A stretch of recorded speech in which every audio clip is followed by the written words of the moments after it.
नमस्कार, प्रदेश हमारा देख रहे हैं आप सबके साथ मैं हूं प्रियंका राय। रुक करेंगे अब तक की तमाम बड़ी और अहम खबरों का। और खबर जयपुर से। जयपुर के जगतपुरा इलाके में युवक का अपहरण कर फिरौती मांगने के मामले का रामगढ़िया थाना पुलिस ने चंद घंटों में ही खुलासा कर दिया।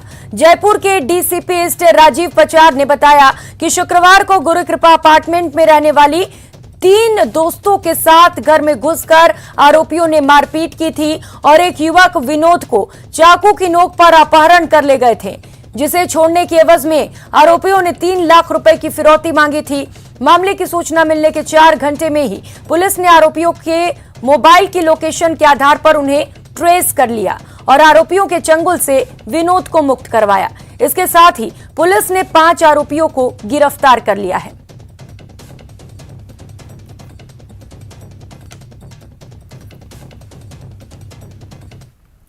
अगली खबर का रुख करेंगे झुंझुनू की चिड़ावा पुलिस ने 19 अगस्त को वार्ड 33 में पूर्व सैनिक महेंद्र सिंह को बंधक बनाकर हुई लूट का खुलासा कर दिया। पुलिस ने मामले में 5 आरोपियों को गिरफ्तार किया। पुलिस अधिकारियों ने बताया कि स्थानीय लोगों ने दिल्ली के कुछ बदमाशों के साथ रेकी की। इसके बाद पूर्व सैनिक महेंद्र सिंह के घर में घुसकर लूट की वारदात को अंजाम दिया। मामले की गंभीरता को देखते हुए जांच की गई तो पता चला कि सूरजगढ़ रोड पर किराए के मकान में करीब 10 दिन तक कुछ लोग रुके हुए थे और उन्होंने वारदात के पहले दिन ही मकान को खाली किया था। इसके बाद पुलिस ने इन व्यक्तियों की तलाशी ली और कई टीमों को इसके लिए लगा दिया गया। इसी दौरान दिल्ली स्पेशल टीम ने अभिषेक, हिमांशु और उसके साथियों को गिरफ्तार कर लिया, जिन्होंने अपने साथियों के साथ वारदात को अंजाम दिया था। फिलहाल पुलिस आरोपियों से पूछताछ कर रही है। की जा सकती थी उनकी इन्होंने एक सूची बनाई थी और उन्हीं में से एक जो इस मुकदमे के परिवादी हैं महेंद्र सिंह, उनके साथ फिर ये घटना जो है इनके द्वारा कारित की गई। इसमें से एक आरोपी है जो परिवादी का एक नजदीकी रिश्तेदार है और इसके अलावा 3 मुलजिम इस प्रकरण में और हैं जो वांछित हैं, जिसमें से 2 वर्तमान में दिल्ली पुलिस की हिरासत में हैं और एक और मुख्य मुलजिम है जिसकी तलाश के लिए भी हमारी पुलिस टीमें लगातार दबिश दे रही हैं। और खबर अजमेर से है। अलवर गेट थाना क्षेत्र के रावणिया मोहल्ला में असामाजिक तत्वों ने एक कार को पेट्रोल डालकर आग के हवाले कर दी। घटना सीसीटीवी में कैद हो गई। दरअसल बीती रात 2 बाइक सवार युवक सामने वाली गली से आते हैं और कार पर पेट्रोल डालकर आग लगा देते हैं, जिससे कार आग का गोला बन जाती है। हालांकि आरोपियों के चेहरे कैमरे में साफ नजर नहीं आ रहे हैं। वहीं सूचना के बाद अलवर गेट थाना पुलिस भी मौके पर पहुंची। पीड़ित की शिकायत के बाद अज्ञात बदमाशों के खिलाफ केस दर्ज कर लिया और मामले पर जांच शुरू कर दी।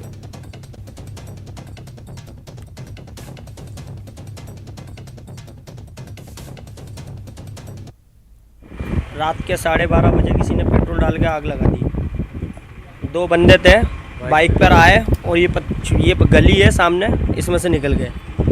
रात के गाड़ी है सेंट्रो। क्या हुआ गाड़ी? अगली खबर का रुख करेंगे जयपुर में। विधायक आवास कॉलोनी में कंप्यूटर अनुदेशक भर्ती में शिथिलता की मांग को लेकर अभ्यर्थियों का धरना और पड़ाव पिछले 7 दिनों से लगातार जारी है।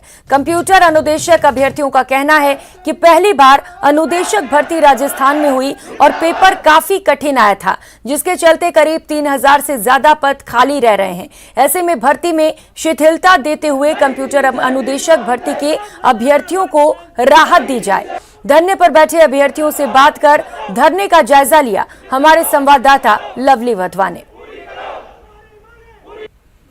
राजस्थान में निकली हाल ही में कंप्यूटर अनुदेशक भर्ती में शिथिलता की मांग लगातार आगे बढ़ती जा रही है। पिछले 7 दिनों से लगातार विधायकों के आवास के ठीक बाहर इन कंप्यूटर अनुदेशक के अभ्यर्थियों ने अपना मजमा लगा रखा है। ये लोग सरकार से मांग कर रहे हैं कि इन्हें शिथिलता दी जाए, इन्हें किसी प्रकार से राहत दी जाए ताकि इनका भी चयन हो सके। ये सरकार के साथ मिलकर के सरकार की तकनीक को, IT की तकनीक को आम लोगों तक पहुँचा सके। हमारे साथ में कुछ लोग अभ्यर्थी हैं, उनसे हम बात करते हैं। क्या नाम है भैया आपका? जी, मेरा नाम सुरेश कुमार सैनी है। अच्छा सुरेश, क्या मांग है आप लोगों की? क्यों विधायकों के घर के बाहर धरना दे रहे हो? जी देखिए, एक्चुअली हम कंप्यूटर अनुदेशक के अभ्यर्थी है और जैसा कि राजस्थान के इतिहास में पहली बार कंप्यूटर अनुदेशक की भर्ती है। ये राजीव गांधी जी का भी सपना था कि पूरे भारत में IT की क्रांति हो। हम पूरे IT के बंदे हैं, कंप्यूटर के BTech कोई BCA वाले बंदे हैं। तो जैसा कि पहली बार राजस्थान में 10,157 पोस्टें आई है और फिर पेपर लगा, लेकिन पेपर का लेवल बहुत ही कठिन आया था। नेट गेट इसरो लेवल का, साइंटिस्ट लेवल तक का क्वेश्चन आए थे, तो इस वजह से कई बच्चे सोल्व नहीं कर पाए। तो इस वजह से राजस्थान पेपर में 2 पेपर हुए थे, फर्स्ट पेपर, सेकेंड पेपर। दोनों में मिनिमम 40% और ST/SC के लिए 35% का मिनिमम क्राइटेरिया था। तो वो बच्चे कई 1 नंबर से 2 नंबर से कुछ नंबर से मतलब सिलेक्शन से रह रहे हैं। तो हम राजस्थान और लगभग 7,000 पोस्टें मतलब भरी जा रही है और 3 से 4,000 पोस्टें खाली जा रही है। जैसे कि हमने कर्मचारी चयन बोर्ड के हरिप्रसाद शर्मा जी से भी बात की है, उन्होंने भी बोला कि अगर सरकार कुछ इनिशिएट लेकर कुछ नंबरों की मतलब शिथिलता देती है तो हम आपकी मांग जरूर मानेंगे। तो हम यही मांग लेकर यहाँ पर गांधीनगर विधायक आवास के बाहर पिछले 7 दिनों से भूखे प्यासे धरना दे रहे हैं और हम हमारी मांगों को लेकर यहाँ पर बैठे हुए हैं। लेकिन अभी तक सरकार का कोई भी मंत्री, विधायक, जनप्रतिनिधि यहाँ पर आकर हमारी मांगे नहीं सुन रहा। हमारे से अभी तक कोई वार्ता नहीं हुई है। कितने लोगों का बेनिफिट होने जा रहा है इसमें? सर अभी 3,000 सीटें खाली हैं और अभी जब डॉक्यूमेंट वेरिफिकेशन हो जाएगा तो 4,000 सीटें खाली होने का अनुमान है। 4,000 मतलब लोगों को फ़ायदा मिलेगा इसमें, स्टूडेंटों को। अच्छा, तो देखिए ये कंप्यूटर अनुदेशक के अभ्यर्थी हैं जो राजस्थान की सरकार से, राजस्थान के जो वर्तमान मुख्यमंत्री अशोक गहलोत से ये लोग रिक्वेस्ट कर रहे हैं, अपील कर रहे हैं यहाँ पर धरना देने के माध्यम से। ये विधायकों का आवास है, बजाज नगर गांधीनगर का वो इलाका है जहाँ पर विधायकों के आवासीय कॉलोनी के ठीक घरों के बाहर की जो मेन सड़क है उस सड़क पर ये तमाम अभ्यर्थी आपको दूर दूर तक नजर आ रहे हैं। ये राजस्थान के अलग अलग कोनों से आए हुए अभ्यर्थी हैं जो सरकार से अपनी मांग उठाते हुए नजर आ रहे हैं। सरकार से ये लोग मांग कर रहे हैं कि इनकी आवाज़ ये तमाम विधायक मुख्यमंत्री तक, सरकार तक पहुँचाएं ताकि इन्हें कंप्यूटर अनुदेशक की भर्ती में, जैसा कि इनका कहना है, इनकी जो अपील है कि उन्हें कुछ शिथिलता दी जाए ताकि रिलैक्सेशन मिलने के बाद में सीधे तौर पर 4,000 लोगों को जो अभ्यर्थी हैं उन्हें इसका लाभ मिल सकेगा। कैमरा पर्सन दिलीप चेची के साथ लवली वधवा, न्यूज़ 18 जयपुर। और अब बात भरतपुर की। उद्योग नगर थाना इलाके के रिको इंडस्ट्रीज एरिया में सरसों के तेल से भरा टैंकर पलट गया, जिससे करीब 40 टन सरसों का तेल सड़क पर और पानी भरे गड्ढे में बह गया। इन तस्वीरों को देखिए, कैसे लोग सरसों तेल के लिए लूट मचाए हुए हैं। जिसको जो बर्तन मिला वो उसी में सरसों का तेल भरने लगा।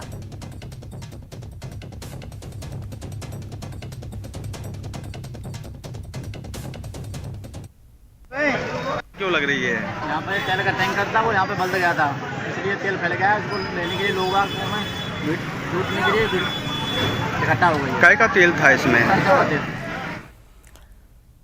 और अगली खबर का रुख करेंगे। लोकसभा अध्यक्ष ओम बिरला अपने संसदीय क्षेत्र कोटा के 3 दिन के दौरे पर हैं। इस दौरान ओम बिरला कई कार्यक्रमों में शामिल होंगे। आज ओम बिरला ने लोकसभा अध्यक्ष कैंप कार्यालय में जन सुनवाई की, जहां लोगों ने अपनी समस्याएं उनसे बताई। इस दौरान ओम बिरला ने समस्याओं का निस्तारण भी किया। मीडिया से बात करते हुए उन्होंने कहा कि किसानों को यूरिया और DAP की समस्या ज्यादा आ रही थी, इसके लिए पूरी व्यवस्था कर दी गई है। इसके साथ ही बिरला ने अतिवृष्टि को लेकर भी चिंता जाहिर की है।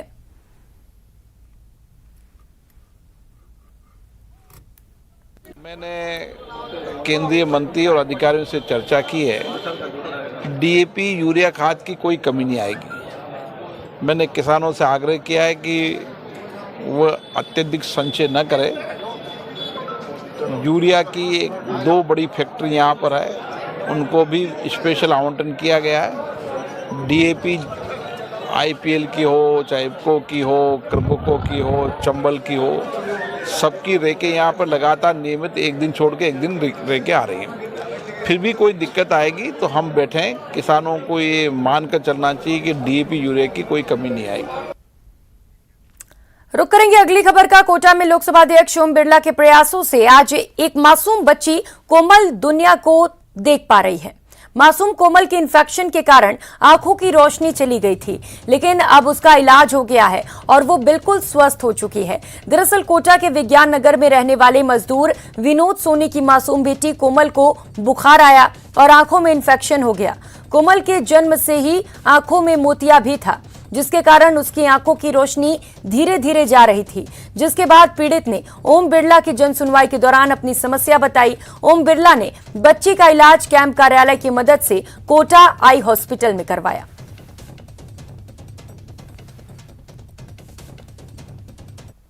प्रसाद साहब के पास गया मैं, तो फिर उन्होंने साहब मेरे को यहाँ साहब के पास भेजा मेरे को। फिर मैं साहब के पास आया साहब, फिर साहब ने मेरी मदद करी, मेरे को सब बढ़िया जगह कोटा ही हॉस्पिटल में बच्ची को दिखाया। फिर उन्होंने देखने के बाद भी ये पाया बच्ची के कि हाँ बच्ची की दिक्कत ज़्यादा है, तो उस हिसाब से साहब इसमें खर्चा ज़्यादा बताया था। लगभग उन्होंने पहले 42,000 का खर्चा बताया था। फिर बच्ची को देख के और साहब ने उनसे रिक्वेस्ट करके बोला, तो साहब उन्होंने इसका खर्चा कम करा और 30,000 रुपये में इसकी सर्जरी करी और अब बच्ची ठीक है साहब। और खबर जैसलमेर से है। जैसलमेर के सीमावर्ती क्षेत्र के खुयाला गांव से रामगढ़ पुलिस द्वारा 2 कश्मीरी युवकों को डिटेन किया गया। दोनों कश्मीरी युवक वहां चंदा इकट्ठा कर रहे थे। पुलिस ने दोनों युवकों को प्रतिबंधित क्षेत्र में बिना परमिशन के घूमने के चलते पकड़कर थाने लाई और उनसे पूछताछ की। उन्होंने कश्मीर के मदरसों के लिए चंदा इकट्ठा करने के लिए जैसलमेर आने की बात बताई। पुलिस ने पूछताछ के बाद अब उन्हें संयुक्त जांच कमेटी के सुपुर्द कर दिया है, जहां उनसे जिले में काम कर रही सभी खुफिया एजेंसियां पूछताछ करेंगी। और खबरों में आगे बढ़ेंगे। बारां जिले में पिछले 3 दिन से लगातार हो रही बारिश के कारण नदी नालों में उफान है। जिले से गुजर रही पार्वती और परवन नदी भी तेज बहाव और उफान के साथ बह रही है। ऐसे में यहां किशनगंज तहसील के पार्वती नदी किनारे स्थित कागला बम्बोरी गांव में 22 सितंबर को मजदूरी के लिए गए 4 मजदूर खेतों में फंस गए, जिसके बाद एनडीआरएफ, एसडीआरएफ और सिविल डिफेंस की टीमों ने मौके पर पहुंचकर रेस्क्यू ऑपरेशन चलाकर सभी को सुरक्षित बाहर निकाला।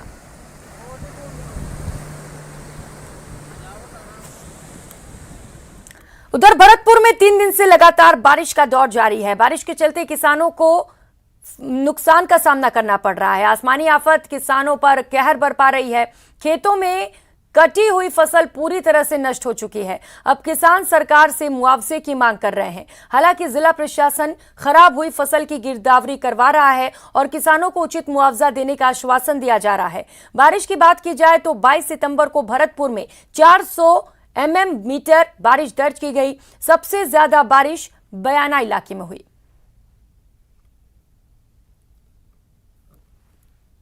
दिन से बरसात हो रही है, इसमें बाल खराब हो गई हैं, खाने के लिए कुछ भी नहीं है और भैंसों के लिए भी कुछ भी नहीं है चारा। इसलिए सरकार से रिक्वेस्ट है कि कुछ ना कुछ मुआवजे की रिक्वेस्ट की जाए। भरतपुर जिले में लगातार 3 दिन से बारिश हो रही है और बारिश के कारण जो फसल है उसको काफ़ी नुकसान हुआ है और किसानों को काफ़ी परेशानी का जो सामना है वो करना पड़ रहा है। इस तरह से जो कटी हुई फसल पड़ी है वो यहाँ पर जो है बारिश के कारण उग चुकी है और उसके कारण यहाँ पर जो है किसानों को कड़ी परेशानी का सामना करना पड़ रहा है। आप देख सकते हैं तस्वीरों में किस तरह से जो बाजरे की जो ऊपर की जो वाल है वो उसमें बाजरा उगा हुआ आपको नज़र आ रहा है। तो साफ तौर पर किस तरह से किसानों को जो है परेशानी का सामना करना पड़ रहा है वो तस्वीरें यहाँ पर साफ तौर से देखी जा सकती हैं, क्योंकि ग्राउंड जीरो पर न्यूज़ 18 जो है दर्शकों को तस्वीरें दिखा रहा है कि किस तरह से नुकसान जो है वो किसानों को देखना पड़ रहा है। और इस नुकसान की खराबी के लिए हालांकि जिला प्रशासन ने निर्देश दिए हैं कि जल्द से जल्द जो है इसकी गिरदावरी कराई जाए और किसानों को जो है उचित मुआवजा दिया जाए। दीपक पुरी, न्यूज़ 18 भरतपुर। और खबरों में आगे बढ़ेंगे। शहीद हवलदार नरेश कुमार का उनके गांव झुंझुनू के बगड़ में राजकीय सम्मान के साथ अंतिम संस्कार किया गया। लोगों ने नम आंखों से शहीद को अंतिम विदाई दी। शहीद हवलदार नरेश कुमार का पार्थिव देह जैसे ही झुंझुनू पहुंचा, पार्थिव शरीर तिरंगा रैली के साथ पैतृक गांव बगड़ के लिए रवाना किया गया। 15 किलोमीटर लंबे तिरंगा के दौरान रास्ते में जगह जगह पर लोगों ने शहीद को नम आंखों से विदाई दी, श्रद्धांजलि दी गई। सुबह से ही इलाके में रुक रुक कर बारिश भी हो रही थी, फिर भी लोग शहीद के अंतिम दर्शन के लिए सड़कों पर डटे रहे। हर कोई झुंझुनू के लाल की शहादत पर गर्व महसूस कर रहा है। आपको बता दें कि जम्मू कश्मीर में ड्यूटी के दौरान नरेश कुमार शहीद हो गए। शहीद हवलदार नरेश कुमार की चिता को उनके 7 वर्षीय बेटे नमन ने मुखाग्नि दी। मैं सैनिक कल्याण मंत्री होने के नाते मुझे इस चीज़ का और घमंड है, इस बात का प्राउड है, गर्व है कि मैं उस जिले से आता हूँ जिसका हिंदुस्तान भारत माता की रक्षा के अंदर हम अग्रिम पंक्ति में खड़े होकर हमने शहादत दी है देश की रक्षा का। पहले हम शहीदों को अनुकंपा नियुक्ति नहीं मिलती थी, फिर उसके बाद में ये राजस्थान सरकार ने सबसे आगे बढ़ के इसकी शुरुआत की। अपने ज़िले में लगभग महीने में 1 या 2 शहीद होता है। मतलब यहाँ की मिट्टी में कण कण में देश प्रेम की भावना बसी हुई है। हमारे यहाँ के युवा सबसे ज़्यादा सेना में जाते हैं, सबसे ज़्यादा शहीद यहीं से होते हैं, तो देश प्रेम की भावना जलती है। और माताओं को धन्य है जिन्होंने अपनी कोख से एक देश सेवा प्रेम की भावना रखने वाले युवाओं को जन्म देती है। और अब बात नवरात्रि की। 26 सितंबर यानी कि सोमवार से शुरू होने जा रहे शारदीय नवरात्रि को लेकर श्रीगंगानगर के दुर्गा मंदिर में तैयारियां शुरू कर दी गई हैं। मंदिर प्रबंधन कमेटी तैयारियों में जुटा हुआ है और मां भगवती के दरबार में विशेष साज सज्जा की जा रही है। शारदीय नवरात्रि की शुरुआत को देखते हुए बाजारों में भी खासी रौनक देखने को मिल रही है। नवरात्रि के दौरान जहां विनोबा बस्ती स्थित दुर्गा मंदिर में भजन कीर्तन का दौर जारी है, वहीं सामूहिक पूजा पाठ भी विभिन्न आवासीय क्षेत्रों और घरों में की जाएगी। इंतजाम तो यहाँ बैरिकेड करके वो रस्सी वगैरह बांध की और लाइन से हम चलाते हैं। ये सब उधर से एंट्री है सामने मेन गेट से और इधर से बाहर निकालते हैं जी। तो सारे पदाधिकारी कार्यकर्णी सारे हमारे जो भी ब्राह्मण पुजारी जी हैं सब सेवादार। नवरात्रा मेले की व्यवस्थाओं, श्रद्धालुओं की भीड़ और पर्यटकों की सुरक्षा व्यवस्था को ध्यान में रखते हुए आमेर महल में हाथियों का संचालन 25 सितंबर से 6 अक्टूबर तक पूरी तरह से बंद कर दिया गया है।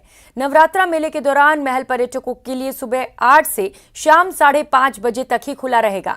नाइट टूरिज्म के लिए आमेर महल में पर्यटकों का प्रवेश बंद रखा जाएगा। महल प्रशासन ने बुकिंग व्यवस्था सिंहपोल गेट और त्रिपोलिया गेट पर की है। त्रिपोलिया गेट से पर्यटकों की निकासी की व्यवस्था रहेगी। आमेर शिला माता मंदिर में श्रद्धालुओं की व्यवस्था का जायजा लिया हमारे संवाददाता महिमा जैन ने। वैश्विक महामारी कोरोना के 2 साल बाद अब प्रदेश में नवरात्रा बड़े पैमाने पर मनाए जा रहे हैं। वहीं जयपुर के आमेर शिला माता मंदिर में मैं इस वक्त मौजूद हूं, जहां पर भारी संख्या में नवरात्राओं में भक्त उमड़ते हैं, माता के दर्शन करते हैं, माता को रिझाने की तमाम प्रयास करते हैं। और वहीं आप सभी जानते हैं कि 2 साल बाद इस बार फिर से माता का मंदिर भक्तों के लिए खुलेगा। और वहीं मैं आपको बता दूं, सारी तरीके की तैयारियां नवरात्रा को लेकर हो चुकी है। बैरिकेड्स लग चुके हैं, बाकायदा अलग अलग लाइन्स बनाई गई है ताकि किसी भी तरीके की यात्री को कोई दिक्कत ना हो। भगदड़ के भी अगर भगदड़ का भी आसार यहाँ बनता है तो भी उस तरीके के लिए प्रॉपर मैनेजमेंट यहाँ पर किया गया है। खाने पीने की व्यवस्था बाकायदा यहाँ कैंटीन एक बनाई गई है जिससे यात्री को किसी भी तरीके की परेशानी ना हो। बारिश को देखते हुए भी जो है टेंट वेंट यहाँ पर लगाए जा रहे हैं और पूरी तरीके से तैयारियाँ कंप्लीट की जा चुकी है, क्योंकि 26 तारीख से नवरात्राओं का दौर शुरू हो जाएगा। ऐसे में 9 दिन माता के यहाँ भक्तों की भीड़ भारी संख्या में उमड़ेगी। और जयपुर का सबसे प्रसिद्ध मंदिर शिला माता का मंदिर माना जाता है और शिला माता कहते हैं कि 9 रूप माता के होते हैं। तो ऐसे में हर देवी के मंदिरों में 9 दिनों तक भारी भीड़ रहेगी और वहीं तमाम मंदिरों में भी सभी तरीके की तैयारियां अब पूरी हो चुकी है। इसी के साथ मैं महिमा जैन, कैमरामैन अविनाश के साथ, न्यूज़ 18 राजस्थान, जयपुर। हर तबके तक स्वास्थ्य सेवाएं पहुंचाने के लिए राजस्थान में राइट टू हेल्थ बिल लागू होगा। इसे लेकर जो भी शिकायतें हैं उन्हें सुनकर दूर कर इसे लागू किया जाएगा। ये बातें कार्डियोलॉजिकल सोसाइटी ऑफ इंडिया की ओर से आयोजित नेशनल कॉन्फ्रेंस राज CSICON 22 का उद्घाटन करने के बाद चिकित्सा मंत्री ने कहा। उन्होंने कहा अक्टूबर के महीने में बिल को लागू किया जाएगा। कॉन्फ्रेंस के पहले दिन हार्ट संबंधी इलाज में हो रही नई रिसर्च के अलावा नवीनतम इलाज तकनीकों पर चर्चा की गई।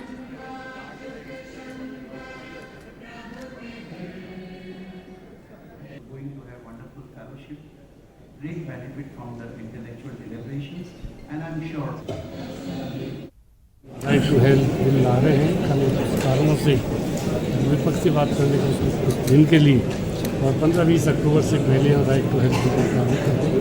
बहुत बड़ा अधिकार देश के लोगों को मिलेगा। गरीब आदमी जो सोच नहीं सकता था, जयपुर आने का भी पैसा नहीं है, इलाज कहाँ से कराए, उसको मरना ही पड़ता था।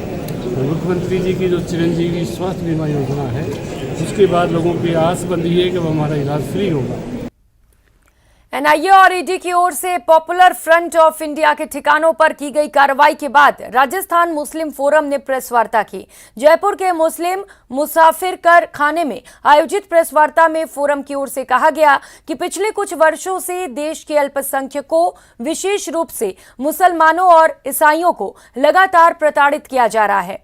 दंगों, लिंचिंग, धार्मिक स्थलों और संस्थाओं पर हमलों, धार्मिक प्रतीकों और पुस्तकों, पैगंबर मोहम्मद का अपमान, झूठे मुकदमों, आतंकवाद और देशद्रोह के झूठे आरोपों आदि के तहत दबाने और उनकी धार्मिक स्वतंत्रता का हनन करने की कोशिश है। राजस्थान मुस्लिम फोरम ने सभी पीएफआई के नेताओं को बिना शर्त रिहा करने की मांग की है। वो उनके खिलाफ जरा से भी कोई एक्टिविटी कर रहा तो उनके खिलाफ फौरन जो है इस तरह की बदले की भावना से कार्रवाइयाँ हो रही हैं। पूरे देश में एक भय का माहौल चला रखा है। ना कोई विपक्षी पॉलिटिकल पार्टी आवाज़ उठाने की कोशिश कर रही है, उनको भी दबाने की कोशिश की जा रही है। इसी तरीके से जो सामाजिक संगठन हैं उनको भी दबाया जा रहा है। इंटेलेक्चुअल जो वहीं जयपुर में राजस्थान आईएएस एसोसिएशन ने देशभक्ति गीतों के बीच पौधारोपण किया। पर्यावरण के प्रति लोगों को जागरूक करने के लिए हरिश्चंद्र माथुर लोक प्रशासन संस्थान में पौधारोपण कार्यक्रम आयोजित किया गया। इस अवसर पर देशभक्ति गीतों के बीच संस्थान के महानिदेशक सुधांश पंत ने परिसर में अमरूद का पौधा लगाकर कार्यक्रम का शुभारंभ किया, जिसके बाद सभी आईएएस अधिकारियों ने एक एक फलदार पौधा लगाया। कार्यक्रम में एसोसिएशन के सेक्रेटरी डॉक्टर समित शर्मा ने कनेर के पौधे ओटीएस को भेंट किए। आपको बता दें कि एसोसिएशन ने पहली बार इस प्रकार के कार्यक्रम का आयोजन किया।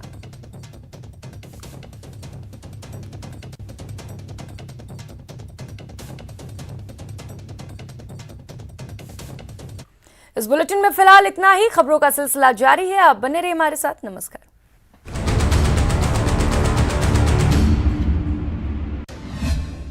विरोधियों की हर चाल का